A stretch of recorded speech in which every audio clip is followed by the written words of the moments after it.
আমার বোন আমার জন্য যে অ্যাপ্লাইটা করেছে, আমি জাস্ট এই রিসিভ লেটারটি পেয়েছি। এখন আপনার প্রশ্ন হচ্ছে যে আপনি কি আদৌ যেতে আদৌ পারবেন কিনা। আসলে জি।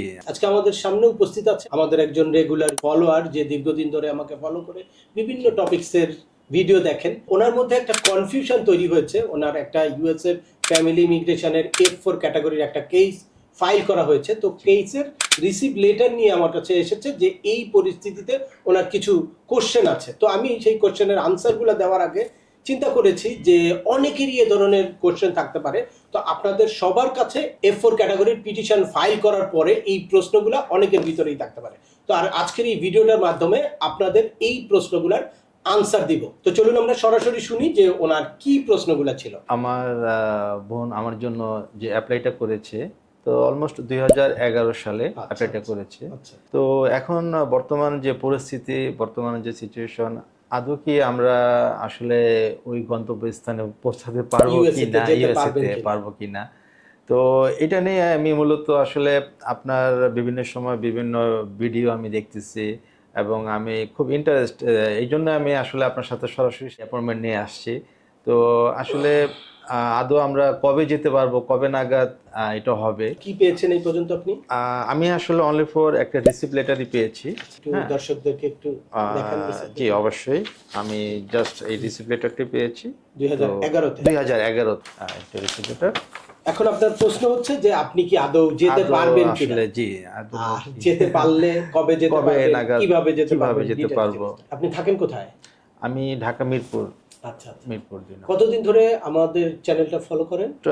আসলে 5 ইয়ার্স ওভার, মোটামুটি ওইরকম সময়ের থেকেই আসলে অ্যাক্টিভলি ইনফরমেশন দেওয়া শুরু করেছি আমি লাস্ট 5 ইয়ার্স। উনি হয়তো ঢাকায় থাকে, এই জন্য খুব সহজেই আমার অ্যাপয়েন্টমেন্ট বুক করে সরাসরি অফিসে এসেছে। বা অনেকে অনেক দূর দূরান্তে থাকতে পারে, লাইক অনেকে চিটাং থাকে, সিলেট থাকে, রাজশাহী থাকে, কুমিল্লা থাকে। তো তাদের পক্ষে অনেকেরই আসা, সরাসরি আমার পক্ষে আসা পসিবল না, বা অনলাইনে কিভাবে অ্যাপয়েন্টমেন্ট নিবে বা ভার্চুয়াল একটা অ্যাপয়েন্টমেন্ট নিবে, এগুলো অনেক কমপ্লিকেটেড।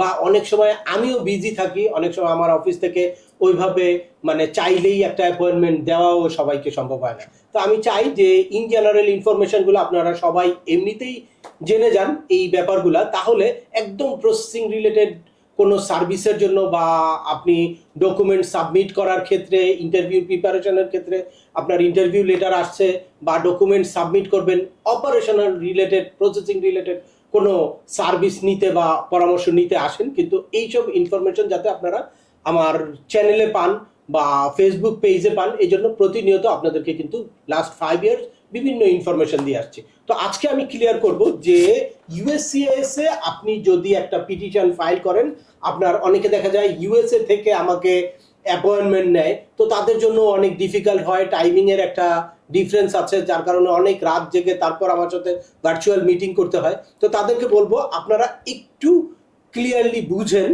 আজকের এই ভিডিওর মাধ্যমে আমি একদম ক্লিয়ার করব যে I-130 পিটিশন ফাইল করার পরে আপনাদের স্টেজগুলা কি থাকবে। I-130 পিটিশন ফাইল করার পরে এখানে একটা রিসিভ নাম্বার থাকে। এই ইউএসসিআইএস যে আপনার ফাইলটা রিসিভ করলো, এই যে এখানে দেখতে পারবেন একটা রিসিভ নাম্বার। এই রিসিভ নাম্বার দিয়ে আপনারা কিন্তু সার্চ করতে পারবেন যে আপনার কেসটার কি অবস্থা। ইউএসসিআইএস কেস স্ট্যাটাস লিখে অনলাইনে সার্চ করলে আপনার এই রিসিট নাম্বারটা দিলে আপনার এই রিসিটের মানে লেটেস্ট কন্ডিশনটা অনলাইনে ভেসে উঠবে।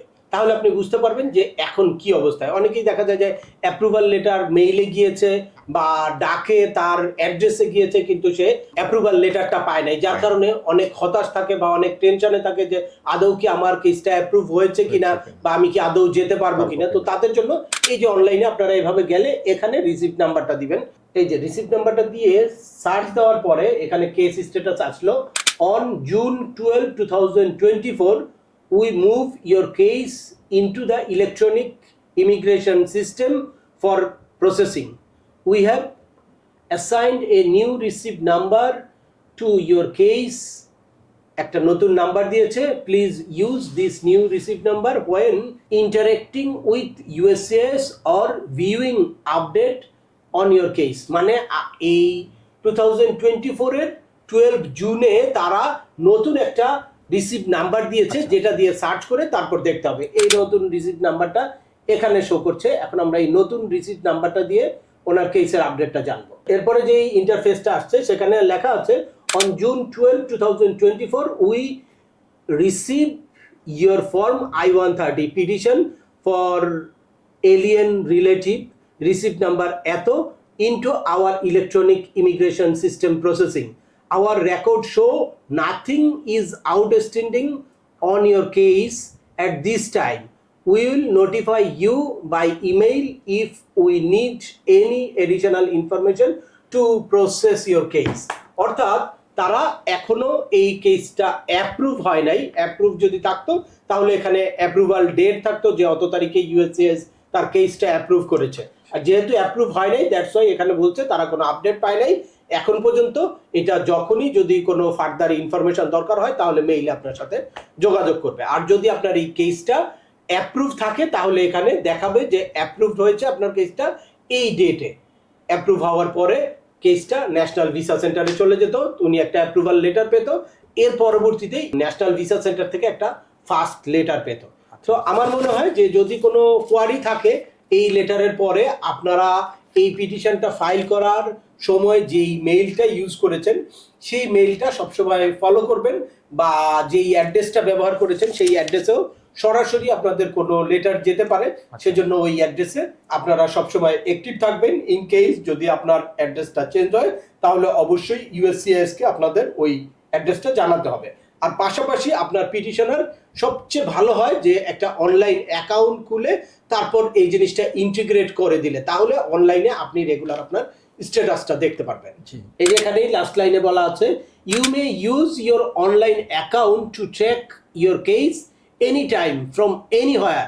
If you do not have a USCIS online account, you can create one on our website. মানে আপনার যদি এই ডকুমেন্টটা বা এই I-130 পিটিশনটা যখন আপনি ফাইল করেছেন, যেহেতু 2011-এ দ্যাটস ওয়াই তখন পেপার বেস ছিল, তো এখন কিন্তু কমপ্লিটলি অনলাইন সিস্টেম হয়ে গেছে। অনলাইনে ছাড়া এই I-130 পিটিশন ফাইল করা যায় না। সো অনলাইনে যারা আবেদন করেছে তারা তো তাদের অ্যাকাউন্টে ঢুকেই তারপর কেসটা দেখতে পারবে, কেসের স্ট্যাটাস কোনো কোয়ারি থাকলে ওখানেই দেখতে পারবে।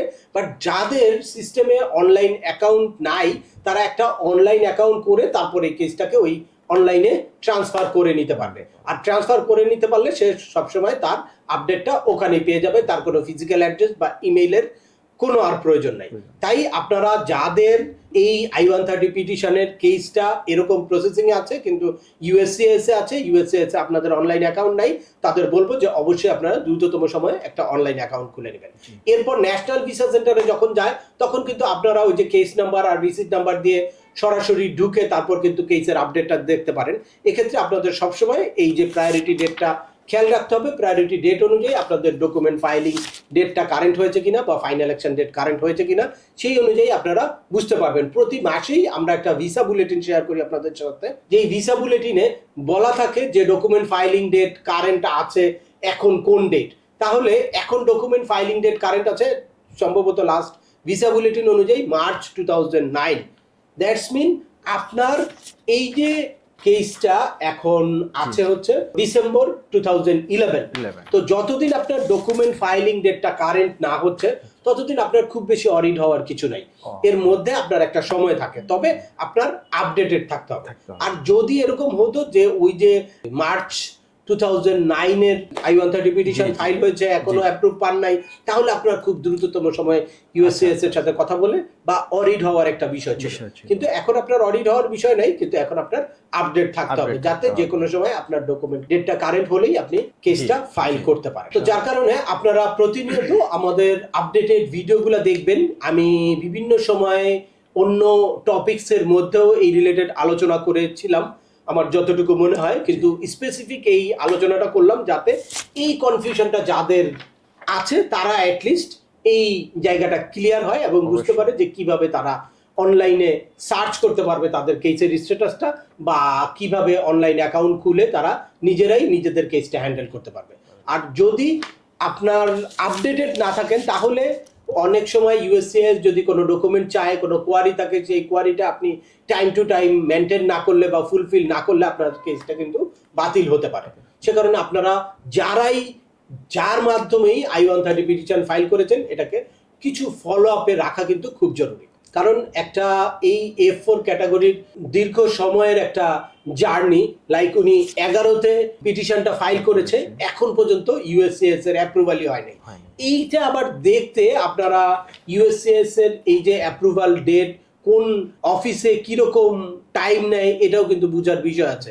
যার কারণে আপনারা যেমন ওনাদের সার্ভিস সেন্টারটা কোনটা এটা খেয়াল করতে হবে, যেই সার্ভিস সেন্টারে কিরকম সময় লাগে ইউএসসিএস এর এই কেস অ্যাপ্রুভ হতে, ওই অনুযায়ী আপনারা ফলো আপে রাখবেন। ওই টাইমের মধ্যে যদি আপনাদের কেসটা মানে অ্যাপ্রুভ না হয় তাহলে আপনারা ইউএসসিএস এ কল করতে পারেন বা মেইল দিতে পারেন যে আমাদের মানে কেসের আপডেট কি, আমরা এখন পর্যন্ত অ্যাপ্রুভাল পাই নাই, এরকম আপনারা মেল দিয়ে আপনারা আপডেটটা জানতে পারেন। তো আজকের ভিডিওটি আর দীর্ঘায়িত করছি না, আশা করি এই ভিডিও থেকে আপনারা যারা F4 ক্যাটাগরি বা বিভিন্ন ক্যাটাগরিতে ইউএসএ ফ্যামিলি ইমিগ্রেশনের I-130 পিটিশন ফাইল করেছেন, তারা কিভাবে I-130 পিটিশন ফাইল করার পরে এটাকে ফলো আপ করবেন বা কিভাবে বুঝতে পারবেন যে আপনার কেসটা কোন স্টেজে আছে সে ব্যাপারে একটা ক্লিয়ার ধারণা পেয়েছে। তারপরেও আপনাদের যদি এই সংক্রান্ত কোনো রকম কোনো প্রশ্ন থাকে অবশ্যই আমাকে কমেন্টস করে জানাবেন। আর ভিডিওটি ভালো লাগলে বা তথ্যবহুল মনে হলে লাইক দিয়ে আপনার বন্ধুদের মাঝে শেয়ার করে দেবেন যাদের এই ইনফরমেশনগুলো অত্যন্ত প্রয়োজন। আবার দেখা হবে নতুন কোনো গুরুত্বপূর্ণ টপিকস নিয়ে। সে পর্যন্ত সবাই ভালো থাকবেন, সুস্থ থাকবেন এবং আমাদের চ্যানেলের সাথে থাকবেন। আল্লাহ হাফেজ।